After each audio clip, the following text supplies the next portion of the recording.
کم ټکی چې د واول نه شروع کیږي او هغه یوي د هغې سره به په فقره کې ان لګي ان. او کم ټکی چې د کانسوننټ نه شروع کیږي یعنی د واول نه علاوه چې کم ټکی دي دا ټول الفابیټ چې کم دي د واول نه علاوه کم لیټرز دي نو د هغې نه چې کم ټکی شروع کیږي نو د هغې سره به ا لګي که هغه ټکی یوي د هغې سره به ا لګي. د واول نه شروع کیږي ان د کانسوننټ نه شروع کیږي هغې سره به ا لګي. I eat an apple. زه چې کوم دی یو مڼه خورم. تاسو اوس وګورئ اپل چې کوم دی اپل یو دی که نه یو مڼه خورم نو سینګولر دی. نو اپل چې کوم دی هغه د ا نه شروع کیږي سو APPLE دا د اپل سپیلنګ دی. نو اپل د ا نه شروع کیږي او ا چې کوم دی هغه واول دی. نو چې کله د واول نه شروع کیږي نو د هغې سره به ان لګي. نو د دې وجې نه مونږ وایو چې I eat an apple. زه چې کوم دی یو مڼه خورم. بسم الله الرحمن الرحیم. السلام علیکم ملګرو. ډیرو ملګرو چې کوم دی په کمنټس کې موقع په موقع باندې دا یو تپوس بار بار کړی دی چې مونږ ته به کله پته لګي چې د یو ټکي سره به چې کوم دی هغه به ا راځي یا به ان راځي. نو د دې په باره کې نه زموږ ویډیو ده انشاءالله زه په ډیټیل سره تاسو په دې باندې پوهه کوم. تاسو په یو په ځان پوهه کوئ نو انشاءالله ټول عمر به تاسو ته د دې بیا مسله نه راځي. نو راځئ چې شروع کړو. دا کم چې ا دی او ان دی دې ته ویل کېږي آرټیکلز. آرټیکلز چې کوم دی هغه دوه قسمه دي. یو یې انډیفینټ آرټیکلز او یو یې د ډیفینټ آرټیکلز. انډیفینټ آرټیکل چې کوم دی هغه دی دوه. نو یو دی ا او یو دی ان. د دې او دا کم ډیفینټ آرټیکل چې دی هغه دی دی THE دی. په دې دوانو کې چې کوم بنیادی فرق دی هغه دا دی چې یو ته ویل کېږي انډیفینټ آرټیکل. انډیفینټ آرټیکل مطلب دا دی چې مونږ د یو سیز په باره کې هسې خبره کوو زمونږ یو خاص یو سیز ته اشاره نه پایي که خو مونږ هسې یو عامه خبره کوو نو په هغه ټایم کې چې کوم دی مونږ یا ا لګو او یا مونږ ان لګو. هغه هم صرف د هغه سیزونو دپاره چې هغه یوي سینګولر یو سیز چې جمع یې د هغې سره بیا نور ټکي لګي. خو دا اصل خبره چې کوم د هغه د ا او د ان د نن نو مونږ به په دې باندې فوکس کوو. نو ا او ان چې کوم دی دې ته ویل کېږي انډیفینټ آرټیکل او دا چې کوم دی د هغه ټکو سره لګي چې کم یوي سینګولر. او د ډیفینټ آرټیکل چې کوم دی د هغې مطلب دا دی چې مونږ د یو خاص سیز په باره کې خبره کوو. په دې دواړو کې دغه فرق دی. انډیفینټ آرټیکلز یو عامه خبره کوو. د ډیفینټ آرټیکل چې مونږ د یو خاص سیز ته اشاره کوو یو خاص سیز یادو مونږ د څه په باره کې مونږ خبره کوو د هغې دپاره چې کوم دی بیا ډیفینټ آرټیکل استعمالیږي. هغه چې کوم دی هغه دی THE. زه اوس تاسو له د دې یو څو مثالونه در کوم نو انشاءالله تاسو ته به ډېر په اسانه باندې کلیر شي. زه به تاسو ته د دې قاعده هم وښیم چې زموږ د دې قاعده صحیح رولز څه دي چې مونږ ته به څنګه پته لګي چې دلته به ا لګي دلته به ان لګي یا دلته به دی لګي. ښه نو تاسو ته اولنې د انډیفینټ آرټیکل به مونږ پیله کوو. په انډیفینټ آرټیکل کې تاسو د دې چې کوم قاعده ده نارملی د دې ډېر قاعدې شته دی. هر چا په خپله طریقه باندې د دې ایکسپلینیشن کړی دی خو مونږ چې به کومه طریقه فالو کوو نو هغه اکثر خلک هم هغه طریقه فالو کوي. د هغې تعریف داسې کېږي چې د کم ټکي شروعات چې کوم دی د کم ټکي په اوله کې واولز راغلي یعنی AEIOU دا پنځه چې کوم دی واولز وي. کم ټکی چې د واول نه شروع کیږي او هغه یوي د هغې سره به په فقره کې ان لګي AN. او کم ټکی چې د کانسوننټ نه شروع کیږي یعنی د واول نه علاوه چې کم ټکی دي دا ټول الفابیټ چې کم دی د واول نه علاوه کم لیټرز دي د هغې نه چې کم ټکی شروع کیږي نو د هغې سره به ا لګي که هغه ټکی یوي د هغې سره به ا لګي. د واول نه شروع کیږي AN د کانسوننټ نه شروع کیږي هغې سره به ا لګي. زه تاسو د دې یو دوه مثال ویم تاسو به انشاءالله په هغې باندې پوه شئ. یو فکره ده I eat an apple. زه چې کوم دی یو مڼه خورم. تاسو اوس وګورئ اپل چې کوم دی اپل یو دی که نه یو مڼه خورم نو سینګولر دی. نو اپل چې کوم دی هغه د ا نه شروع کېږي سو APPLE دا د اپل سپیلنګ دی. نو اپل د ا نه شروع کیږي او ا چې کوم دی هغه واول دی. نو چې کله د واول نه شروع کیږي نو د هغې سره به ا ان لګي. نو د دې وجې نه مونږ وایو چې I eat an apple. زه چې کوم دی یو مڼه خورم. یا اوس I eat a banana. اوس تاسو وګوره بنانا دی. بنانا چې کوم دی هغه د بی نه شروع کیږي او بی چې کوم دی هغه کانسوننټ دی، واول نه دی. د دې وجې نه به چې کوم دی کیله چې کوم ده هغه یو کیله ده، یو بنانا ده، د هغې سره به ا لګي. I eat a banana. I eat an apple. I eat a banana. دا په دې دواړو کې بنیادی فرق دی. د دې نه به تاسو ته پته لګي چې دې ته به ا لګي که ان به لګي. یا یو بل مثال واخلئ. This is an elephant. اوس elephant ته وګورئ، elephant د ای نه شروع کیږي او ای چې کوم دی هغه واول دی، د هغې سره به ان لګي که هغه یو هتی نو اله. This is an elephant. او this is a monkey. اوس یو شادو ده، monkey دی، هغه د ام نه شروع کیږي. ام چې دی هغه واول نه دی، هغه کانسوننټ دی، د هغې سره به ا لګي. This is a monkey. دا اوس تاسو وګورئ په دې کې ښه واضح ښکاري چې کوم ټکي د واول نه شروع کیږي د هغې سره ا ان، کوم چې د کانسوننټ نه شروع کیږي د هغې سره ا لګي. اوس دلته کې دا یو خبر یاد ساتئ چې دا آرټیکل چې کوم دی ا او ا ان دا خو په هغه کیس کې لګي چې کله یو سیس چې کوم دی هغه یو وي. اوس یو سیس چې کوم دی هغه د واول نه شروع کیږي خو هغه ډیر دی، د هغې سره بس لګي.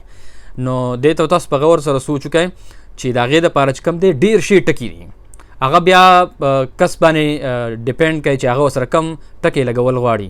مثال په طور I eat many apples. apples چې کوم دی هغه اوس جمع ده که نه، ځکه apples راغی. نو چې apples راغی نو بیا به هغه د a n او a خو سره نشي لګېدلی ځکه چې دا خو د یو نه زیات شولو. نو بیا دلته ته اوس په خپله باندې ویلی شي چې I eat many apples. زه چې کوم دی ډېر شی مڼې خورم. یا I saw many elephants. نو دلته کې د دې a n په ځای باندې ډېر شي ټکي استعمالیدی شي، هغه many استعمالیدی شي، هغه few استعمالیدی شي. I saw few apples. few یو څو او many ډېر شي. یا دغه شان تک راځي some some some means په اردو کې دې ته وایي کچھ، یو څو. نو دغه شان چې کوم دی ډېر شي ټکي دي. یا any means مطلب I like any apple. زما هر یو مڼه خوښوي. any means like هر یو. صحیح ده. نو دغه شان چې کله بیا هغه پلورلی د یو نه زیاتي نو د a او د a n په ځای باندې به ورسره بیا په دې ټکو کې یو ټکی چې کوم ورسره فټ راځي نو هغه ورسره بیا لګېدی شي few, some, many, any. دا ټول ټکي چې کوم دي د هغې په ځای باندې بیا استعمالیدی شي. اوس یوه خبره تاسو دلته کې هم یاد ساتئ چې د دې آرټیکل استعمال چې کوم دی هغه د هغې د ټینس سره څه کار نشته دی. هغه ټینس چې کوم دی هغه هر یو ټینس د هرې زمانې په باره کې موږ خبره کوو نو د آرټیکل به نه بدلیږي، هغه به هم د قانون مطابق استعمالیږي. او د دې کې تاسو یو بل مثال هم اخیستی شئ د پوهېدو دپاره. مثال په طور موږ وایو چې he is an Indian. تاسو اوس کوئ انډین چې کوم دی هغه د آی نه شروع کېږي نو هغه چې کوم دی واول دی، د هغې سره چې کوم دی این ولګېدو. یا زویم چې she is a Pakistani، یا هغه چې کوم ده هغه یو پاکستانی ده. نو پی چې کوم دی پاکستان، پی چې کوم دی هغه کانسوننټ دی نو د هغې سره به ا لګي. او که دا اوس دا خو د یو کس دپاره دی، که دا اوس ډېر کسان یې بیا به ورسره ا یا ا ان نه لګي. لکه مونږ وایو چې there are many Indians. نو چې انډینز راشي جمع راشي نو بیا به ورسره ا یا ا ان نه لګي، بیا به د هغه فقرې مطابق چې کوم دی مونږ کم ټکي استعمالول غواړو نو هغه ټکي ورسره استعمالولی شو. لایک we are 100 Pakistanis.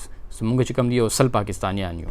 نو دا چې کوم دی د یو نه زیات شي نو په هغه ټایم کې ورسره بیا چې کوم دی ا یا ا ان نه لګي ځکه چې هغه صرف او صرف د سینګولر دپاره لیکل کېږي.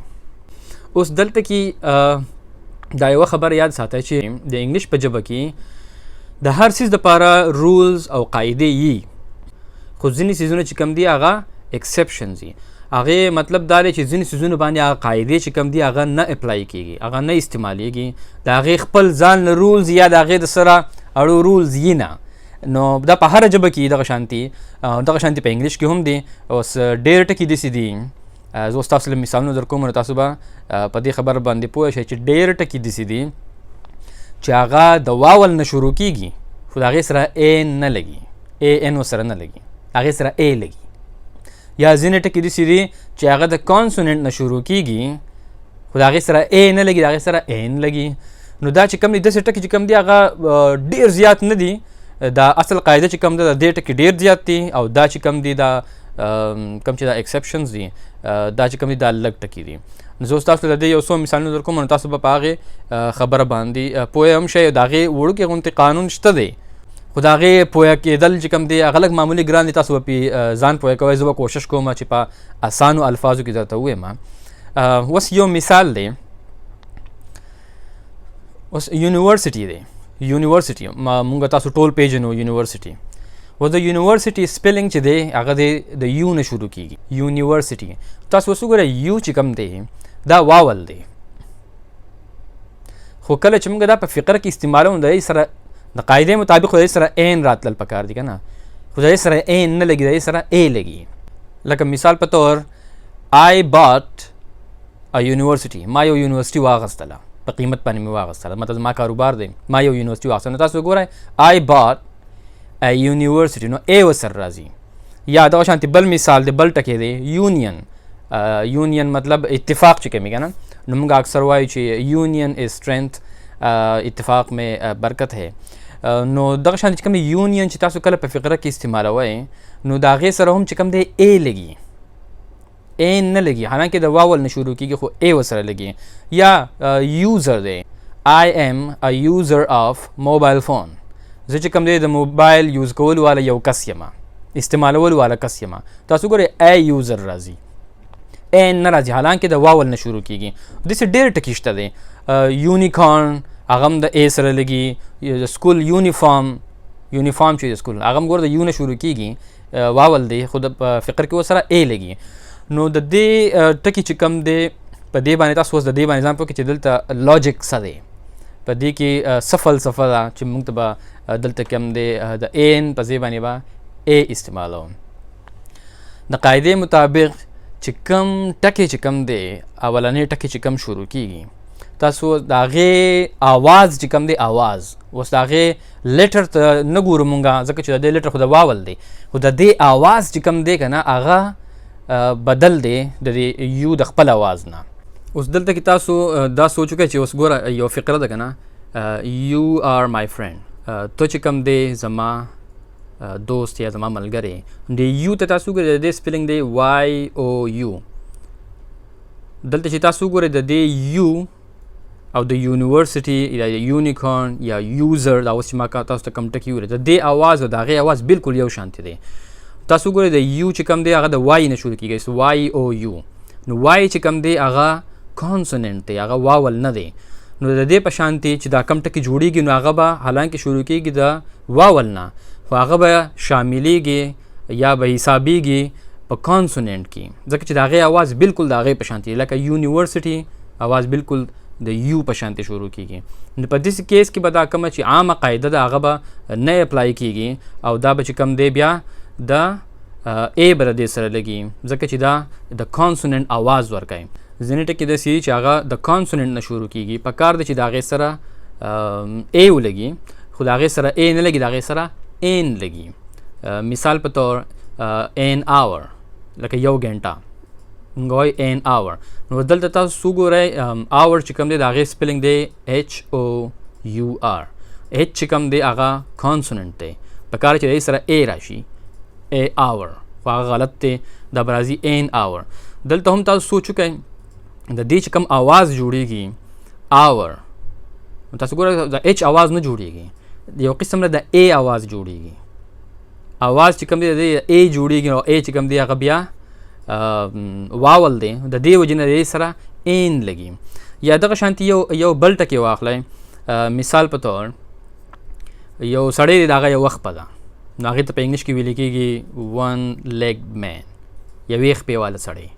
نو تاسو په دې کې وګورئ، په دې کې دا ون چې کوم دی د ون سپیلنګ څه دی، خو ټول ماشومان لوم ورځي او ان ای، او چې کوم دی هغه ګوره واول دی، صحیح ده. خو د دې سره په آرټیکل کې چې کوم دی چې موږ اوس یو سړی یادو، چې موږ اوس یو سړی یادو، نو موږ وایو ا ون لیګ مین، ا لګي، این نه لګي، ځکه چې په دې کې تاسو وګورئ د او ان ای خو دی ون، خو خو د دې دا اواز چې کوم دی هغه د او اواز نه دی، هغه د واو اواز دی، لایک ون. د دې اواز چې کوم دی هغه د ډبلیو په شانتي جوړیږي، او ډبلیو چې کوم دی هغه کانسوننټ دی. د دې وجې نه دې سره چې کوم دی ای لګي. نو دا چې کوم دی دا ټول دي انډیفینټ آرټیکلز. په نارمل قاعده کې خو ماغه دی چې د واول نه کم ټکي شروع کېږي د هغې سره ان لګي، چې د کانسوننټ نه کم شروع کېږي د هغې سره ای لګي. خو په ځینو کیسونو کې داسې وي چې دغه قاعده نه اپلای کېږي، بیا به د هغې ټکي آواز ته ګوري چې د هغې آواز څنګه جوړیږي. هغه شان ټکي ډېر کم دي خو بیا هم شته دی او استعمالیږي. د دې نه پس چې کوم دی زموږ سره دی د ډیفینټ آرټیکل. ډیفینټ آرټیکل مطلب دا دی چې هغه دی دی. تاسو ته ما پهله هم ویلی چې د هغې مطلب دا دی چې یو مونږ د یو څیز په باره کې خبرې کوو، خو مونږ یو څیز مطلب هغې ته اشاره کوو، پوینټ کوو، همغه څیز په باره کې خبره کوو، نو هغې دپاره چې کوم دی دی استعمالیږي. اوس تاسو ته د دې 2-3 مثالونه در کوم، انشاءالله تاسو ته به د دې پته ولګي چې دې سره به ای لګي، این به لګي، که دی به لګي. اوس یو مثال دی، I read a book. زه چې کوم دی یو کتاب لولم. نو بوک تاسو ګورئ هغه د کانسوننټ نه شروع کېږي، نو ای ورسره لګي ځکه چې یو بوک دی. I read a book. اوس د دې مطلب دا دی چې زه هر یو کتاب ګورم، ما دا نه دي ویلي چې کم کتاب ګورم، خو زه بس I read a book. نو زه یو کتاب ګورم، هغه هر یو کتاب کې دي شي، نو ما یو خاص کتاب ته اشاره نه ده کړې. که زه اوس ویم چې I read the brown book، زه چې کوم دی دا خړ کتاب چې کوم دی، خړ کور چې کوم دی، هغه کتاب ګورم. نو ګور دا اوس ما هغې ته اشاره وکړله، نو بیا به په هغه ټایم کې د هغې سره دی لګي. یا بل مثال واخلئ، My daughter wants a cake. زما لور چې کوم ده هغه یو کیک غواړي. ګوره ا کیک چې کوم دی هغه د سی نه شروع کېږي، سی چې کوم دی هغه کانسوننټ دی، ځکه ورسره ای لګي. نو اوس زما لور چې کوم ده هغه یو کیک غواړي، بس ما ته دا نه دی ویلی چې کم یو کیک، خو بس یو کیک غواړي، یو عام خبره ده، یو کیک غواړي. په دې ټایم کې خو اوس ای راځي، خو که فرض که هغې ما ته یو سپیشل کیک یاد کړي، ما ته پته چې هغه کم کیک غواړي، کم کیک ته اشاره کوي، نو په هغه ټایم کې به ورسره چې کوم دی دی لګي. مثال په طور My daughter wants the chocolate cake. نو په هغه ټایم کې به ورسره دی لګي. اوس ډېر شی کیکونه پراته دي، د چاکلیټ نه جوړ دي، د کریمو نه جوړ دي، د کیرامل نه جوړ دي، د هر څه نه جوړ دي، خو هغه پکې چې کوم دی صرف هغه چاکلیټ والا غواړي، نو په هغه کیس کې به دی استعمالیږي، ځکه چې هغه یو سپیسیفیک یو خاص سیز طرف ته چې کوم دی اشاره کوي، نو بیا به دی استعمالیږي. د دې وجې نه دې ته ویل کېږي د ډیفینټ آرټیکل، چې یو خبرې په باره کې مونږ بالکل ایګزیکټلی یو د سیز په باره کې خبره کوو، په هغه ټایم کې به دی استعمالیږي. یا یو بل مثال واخلئ، I saw an elephant. ما چې کوم دی یو هاتي ولیدو. اوس هغه هاتي هر یو کیدی شي، ما خو هسې خبره وکړه چې ما یو هاتي ولیدو، ما د هغې په باره کې څه خاص سپیشل کوالټي د هغې نه ده بیان کړي. I saw an elephant. نو تاسو ګوره elephant چې کوم دی هغه د ای نه شروع کېږي، ای چې کوم دی واول دی، د دې وجې نه د هغې سره این ولګېدو. I saw an elephant. یو هاتي مې ولیدو، ما یو هاتي ولیدو، دې مطلب دا دی. که زه اوس ویم I saw the biggest elephant، نو ما اوس د دې کې تاسو ته اوس ما د دې یو خاص اشاره وکړه چې یاره د ټولو نه هغه غټ هاتي چې کوم و ما هغه ولیدو، نو دا مې یو خاص اشاره کړی دی یو خاص هاتي طرف ته، نو په دې وجه په دې باندې د دې سره فقرې سره دی استعمالیږي. نو امید لرم چې تاسو به انشاءالله په دې باندې پوه شوي یئ. که څوک پې نه یې پوه شوي نو دا ویډیو بیا وګورئ، تاسو ته به په دې کې انشاءالله ټول جوابونه میلاو شي. اکثر خلک په یو پیره چې ویډیو وګوري نو پوره پې پوه نه شي، نو بیا یې وګورئ انشاءالله چې تاسو به په دې کې په دې باندې پوه شئ، او تاسو ته به د دې ټول چې کوم دی مسایل هغه کلیر شوي. نو دا یو خاص لیسن و، موږ خو آلریډي ټینسونه کوو، خو د دې مقصد صرف دا و چې یاره ډېرو کسانو دې باره کې تپوس کولو، نو ما وایي چې زه ټینسونو سره چې کوم دی داسې یو خاص اهم ټاپک پکې راشي، نو هغې موږ بېله ویډیو جوړه کړو، نو ډېرو خلکو مسله به فی الوقت چې کوم دی هغه حل شي. نو انشاءالله په بل ویډیو کې به بیا میلاویږو د نوي ټاپک سره. ټول د خپل ځان ډېر خیال ساتئ. د الله په امان.